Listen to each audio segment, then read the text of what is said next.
La journaliste Sonia Mabrouk recevait l'acteur Pierre Arditi dans l'entretien sur Europe 1 ce lundi 19 décembre. Ce dernier, actuellement à l'affiche du film Maestro S de Bruno Chiche, en a profité pour aborder plusieurs de ses sujets de prédilection, notamment la politique, lui qui est un homme de gauche revendiqué.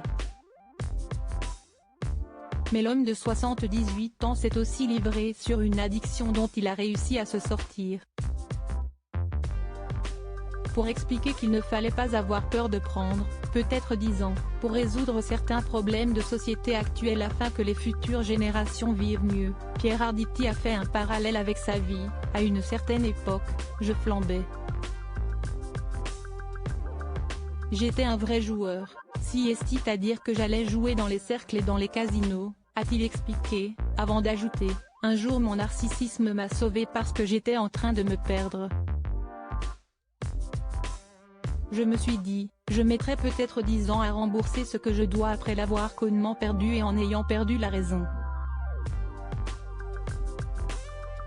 Faire que les autres aillent moins mal. L'un des acteurs fétiches d'Alain Resnais a ensuite précisé, j'ai mis effectivement 10 ans pour m'en sortir. Pour le compagnon d'Evelyne Bouix, on est aussi là pour faire en sorte que les autres aillent moins mal par les temps qui courent. Alors que la journaliste demandait à Pierre Arditi ce qu'il pense des personnes qui croient les acteurs du monde artistique déconnectés de la vraie vie parce qu'ils ne vivent pas comme tout le monde, ce dernier a indiqué qu'il pensait à ses enfants et ses petits-enfants dans cette bagarre qu'il souhaite mener pour un monde meilleur. Et de citer l'hôpital en exemple, on est en train de voir un système qui était le meilleur du monde s'effondrer complètement. On a le droit d'appuyer sur cette touche en disant maintenant.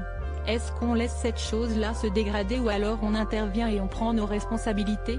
Pierre Arditi est un homme engagé et ça n'est pas près de changer. Article écrit en collaboration avec 6 médias. Crédit photo, capture d'écran Europe 1.